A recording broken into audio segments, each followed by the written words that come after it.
Ce programme est financé par les amis et partenaires du ministère de Joyce Meyer.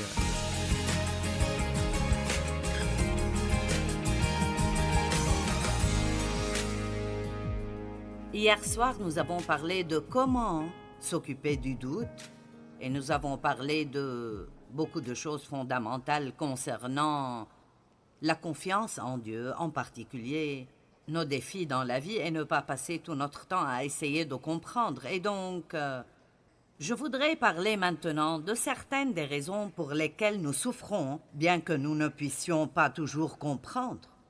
Mais d'abord, je veux dire que vous ne feriez jamais confiance à personne si vous ne croyez pas qu'il soit digne de confiance. Et donc, pour faire confiance à Dieu, nous devons en savoir plus sur le caractère de Dieu. Étudier le caractère de Dieu est une très bonne chose à faire et c'est quelque chose que j'aime vraiment prêcher. Une des choses principales à propos de Dieu est que Dieu est bon. Si vous ne pouvez pas comprendre autre chose, le diable est mauvais et Dieu est bon. Amen. Nous pouvons faire ça. Et Dieu a dit, j'ai mis devant toi la vie et la mort, le bien et le mal. Choisis la vie afin que tu vives toi et ta postérité. Maintenant, Dieu est souverain et il peut faire tout ce qu'il veut quand il le veut. Mais quand il a laissé le libre choix à l'homme, il a ouvert la porte pour que le péché vienne dans le monde à travers les mauvaises décisions. Dieu ne voulait pas d'un groupe de robots qu'il aime et qui lui obéissent parce qu'ils doivent le faire. Il voulait que nous prenions les bonnes décisions. Et donc, nous voulons poser cette question cet après-midi que tant de gens ont, et surtout les gens qui sont peut-être indécis. Ils cherchent une raison de ne pas croire en Dieu. Ils cherchent une raison de ne pas servir Dieu. Mais cela peut aussi entrer dans le cœur et l'esprit des croyants. Et c'est, si Dieu est bon et digne de confiance, alors pourquoi avons-nous tant de souffrances dans le monde aujourd'hui? Pourquoi de mauvaises choses arrivent-elles avec de bonnes personnes pieuses? Est-ce que Dieu cause la souffrance? On me pose ces questions. Eh bien, s'il ne le fait pas, la permet-il? S'il est souverain et il peut faire n'importe quoi, alors pourquoi n'arrête-t-il pas la maltraitance des enfants, la maladie, la faim dans le monde et des choses comme ça? Pourquoi des enfants meurent-ils à cause du cancer? Pourquoi certaines bonnes personnes meurent jeunes alors que des personnes méchantes vivent longtemps? Pourquoi ai-je perdu tout mon argent de retraite? Pourquoi mon enfant est-il mort alors que je priais pour lui? Le pourquoi peut conduire une personne à la folie si elle ne peut pas l'accepter. Et l'une des choses que j'ai essayé d'expliquer très clairement ce matin est que nous devons être en paix, même en ne sachant pas. Et si vous n'étiez pas ici ce matin, et même si vous l'étiez, je veux m'assurer que vous entendez cela. Nous devons être en paix, même en ne comprenant pas, parce que cela fait partie de servir Dieu. Même si nous ne comprenons pas, il comprend. Et si nous avons toutes les réponses, il n'y a aucune raison de faire confiance à Dieu. Vous comprenez cela? Si nous avons toutes les réponses, la seule chose qui fait que Dieu est que nous ne savons pas ce qu'il sait. Si nous en savions autant que lui, nous n'aurions pas besoin de lui, nous aurions tout compris. Donc, vous n'aurez jamais toutes les réponses. Vous aurez toujours des questions sans réponse. Et il se passera des choses dans vos vies et pour d'autres personnes que vous ne pouvez tout simplement pas comprendre. Et vous allez devoir dire, Dieu, je ne connais pas la réponse, mais j'ai confiance en toi. Et je sais que quand j'aurai besoin de cette réponse, tu me la donneras. Donc si j'essaie de répondre à ces questions et à d'autres comme elles, si vous veniez me poser toutes ces questions, voici ce que je vous dirai. Je ne sais pas.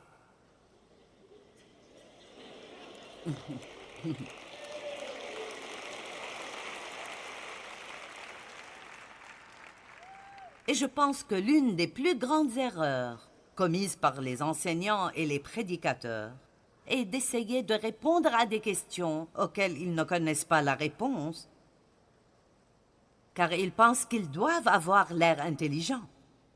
Et pour dire vrai, je n'ai pas la réponse à toutes ces choses. Il y a des réponses que je peux donner, et je vais vous donner quelques raisons cet après-midi pour lesquelles les gens souffrent. S'il y a des choses que nous pouvons faire à ce sujet, alors nous devrions les faire. Nous pouvons apprendre de nos erreurs. Mais je n'ai pas toutes ces réponses.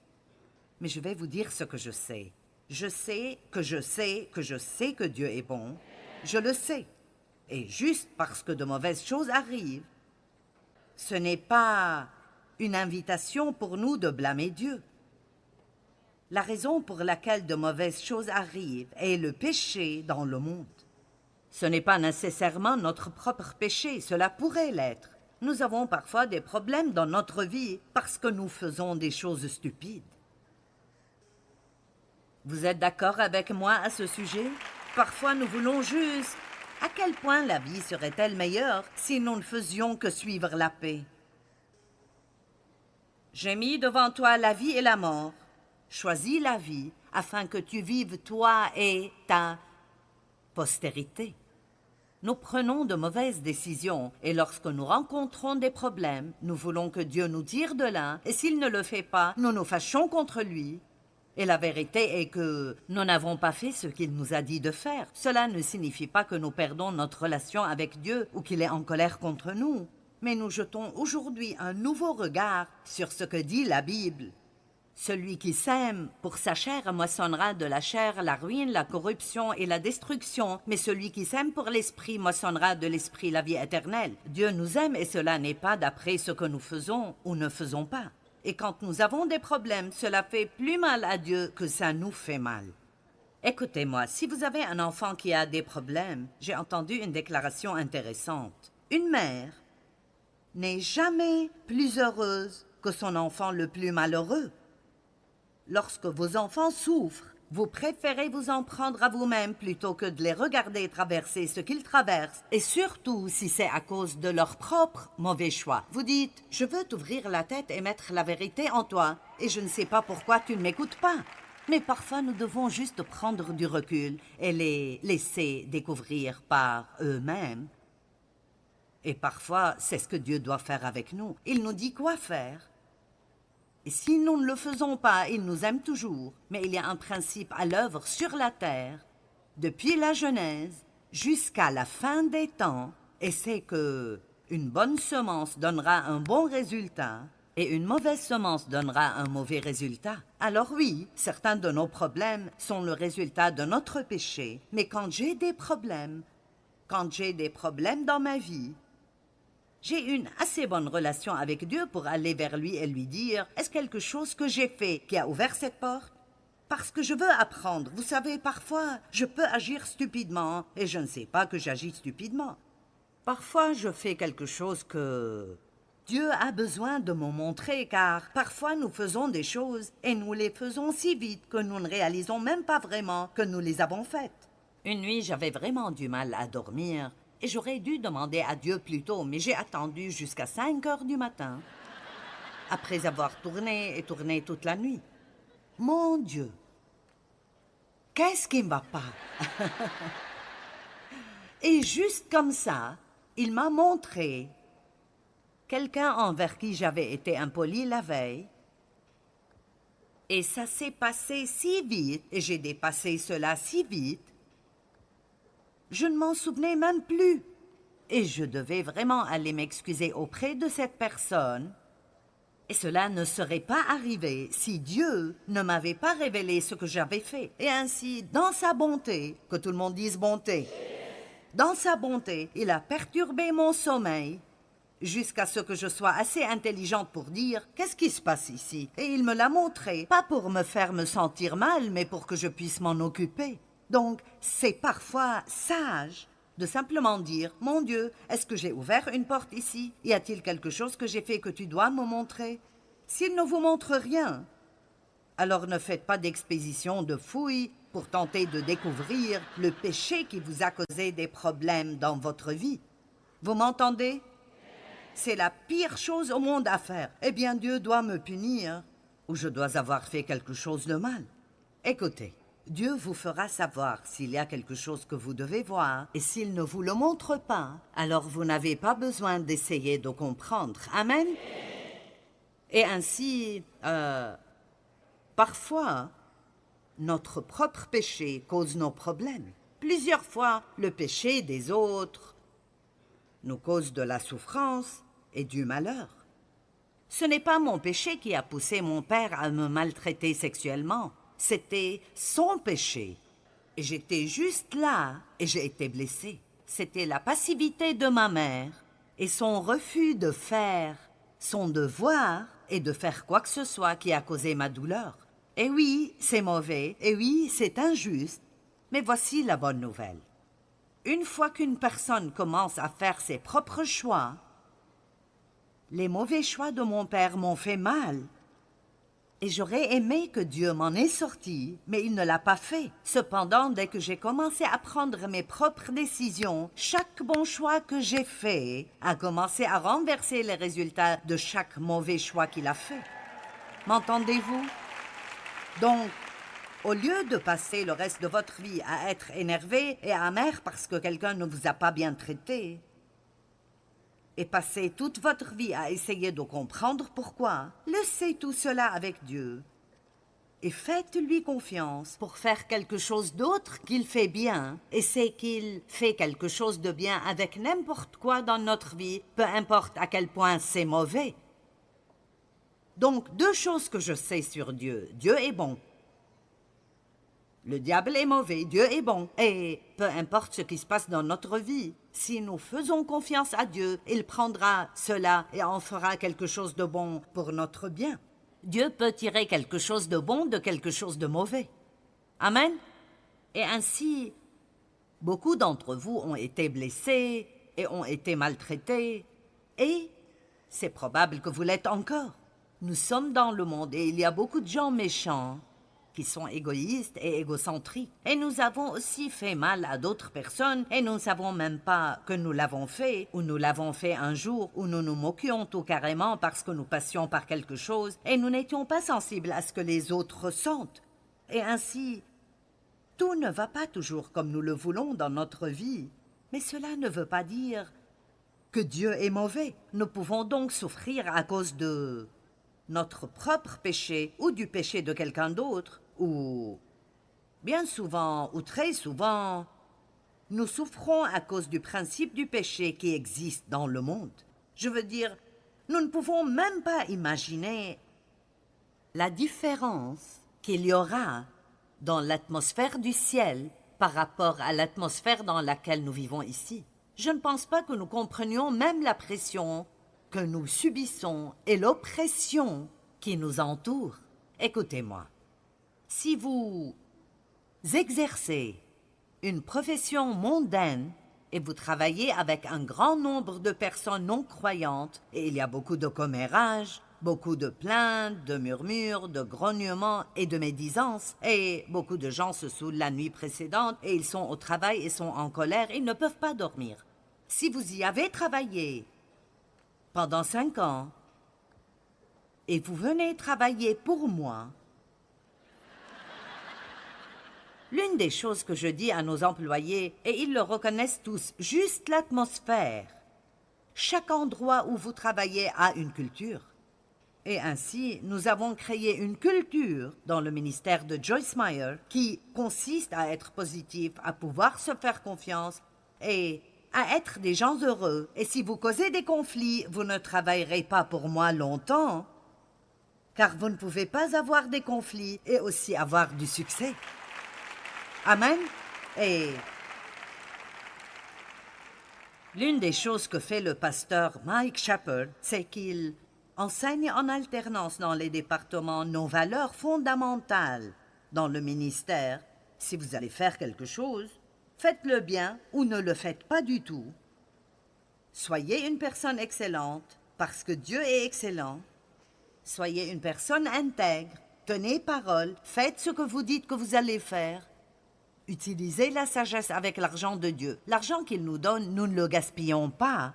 Nous chassons le conflit de nos vies personnelles et nous le chassons du ministère. Je ne peux pas demander à Dieu de bénir mon ministère si je ne fais pas les choses fondamentales qu'il nous demande de faire. Écoutez-moi, tant de maisons sont pleines de conflits. Je veux dire, vous pouvez changer d'expression quand vous arrivez au parking de l'église. Louez le Seigneur, merci Jésus, gloire à Dieu, nous sommes si heureux. Puis nous nous disputons jusqu'à la maison. Eh bien, vous savez...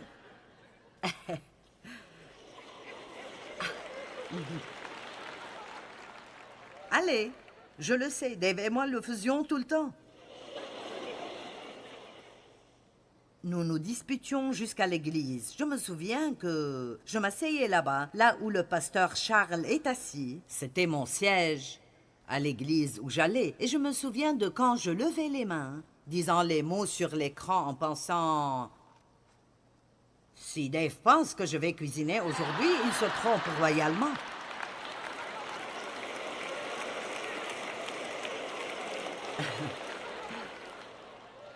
J'apporte le sacrifice de louange dans la maison du Seigneur. Poup, poup, poup. Allez, vous connaissez cette chanson? Maintenant, va dire à quelqu'un que tu l'aimes avec l'amour du Seigneur. Et je pense, si nous rentrons chez nous et il regarde ce match de football stupide une fois de plus, un dimanche de plus, il y aura une dispute à la maison. Donc, c'est juste un tas de religions bidons. Je veux dire, tout ce que nous faisons, c'est d'ouvrir la porte à l'ennemi et des choses comme ça. Et alors, il y a juste notre propre péché, il y a le péché des autres, il y a juste le principe du péché dans le monde. Et donc, nous ne commençons même pas à nous rendre compte. Je veux dire, vraiment, je ne veux pas partir avant mon heure, mais j'ai hâte d'arriver au paradis et de voir à quel point ce serait merveilleux de n'avoir mal nulle part. Amen? Nulle part. Je marche 5000 par jour et c'est l'une des choses qui m'aide à rester forte. Et ma fille est venue m'accompagner il y a 2 semaines un dimanche et quelque chose l'a gênée. Et elle a dit « Comment vas-tu aujourd'hui ?» Parce que j'ai eu les 2 hanches.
Remplacé au cours des 3 dernières années. Vous savez, c'est formidable. Vous pouvez simplement obtenir des pièces de rechange. Je veux dire, mon Dieu, ils peuvent tout remplacer aujourd'hui. Vous pouvez remplacer votre épaule, votre cheville, vos genoux.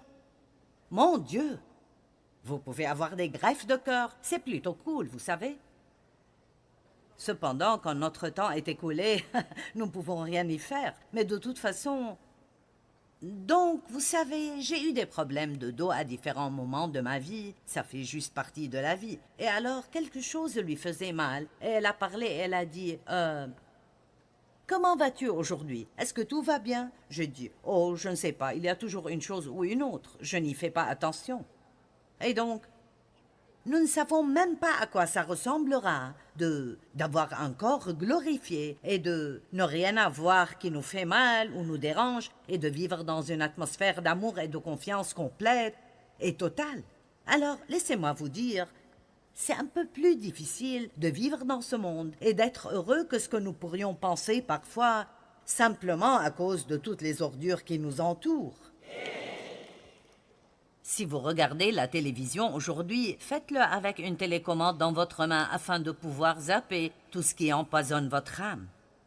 Merci pour votre bonne réponse.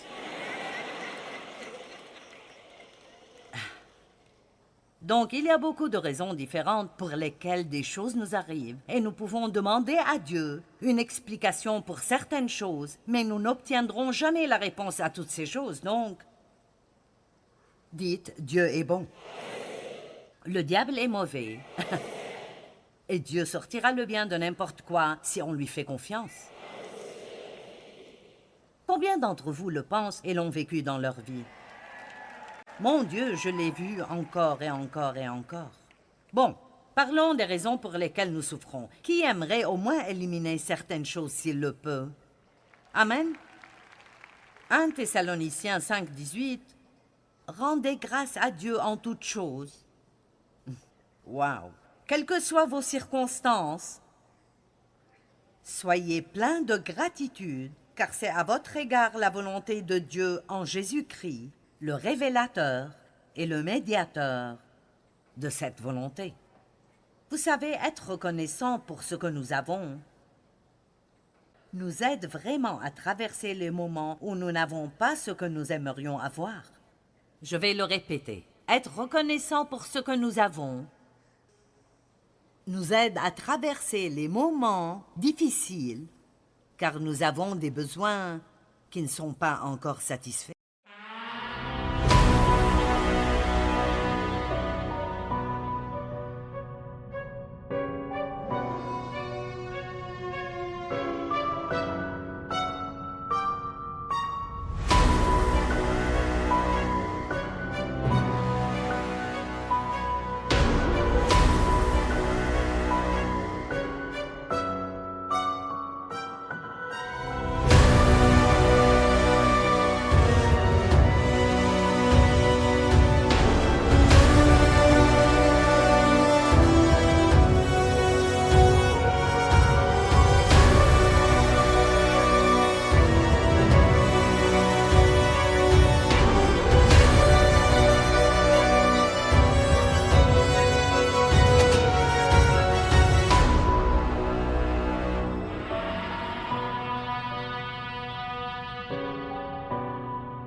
nos mots de gratitude.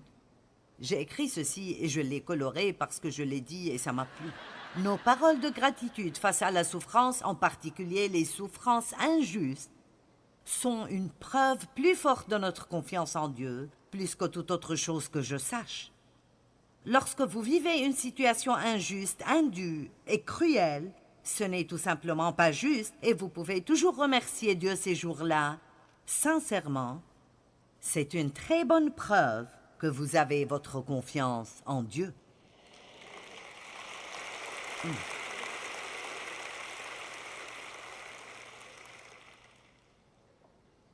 Le psaume 103:20 dit que les anges écoutent la parole de Dieu. Ils n'écoutent pas nos plaintes.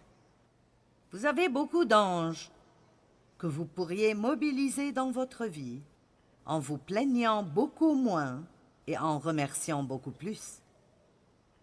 Nous sommes tous tellement plus bénis que ce que nous pensons l'être tellement de fois. Amen.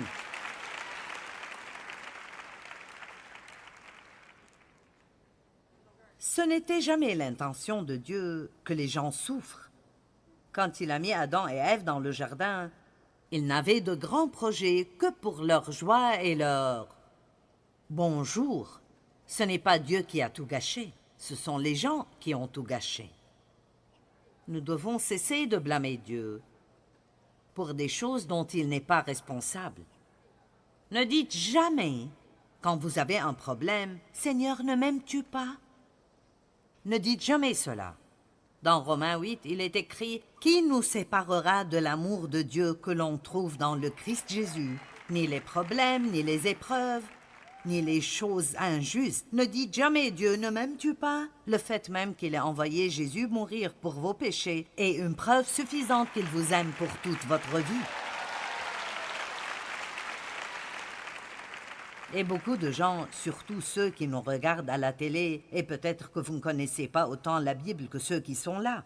Et pour être honnête, nous sommes heureux d'être ici pour leur prêcher et leur présence est importante, mais vous êtes également important.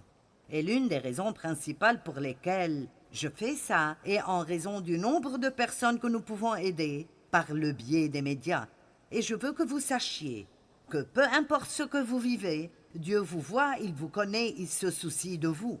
Il a un bon plan pour votre vie et Dieu n'est pas la source de vos problèmes. Le voleur, Satan, ne vient que pour tuer, voler et détruire, mais Jésus a dit « Je suis venu pour que vous puissiez jouir de votre vie et en profiter pleinement jusqu'à ce qu'elle déborde, et Dieu vous aidera si vous le lui permettez. »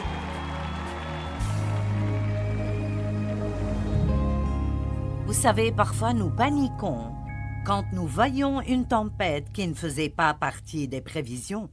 Mais il n'y a pas de panique au paradis. Dieu a un plan parfait pour nous, peu importe l'ampleur des problèmes. Et ce que nous devons faire, c'est lui faire confiance dans nos vies et prier audacieusement. Dieu, je ne connais pas les réponses, mais je te fais confiance et je suis convaincu que quand j'ai besoin de la réponse, tu me la donneras au moment convenable.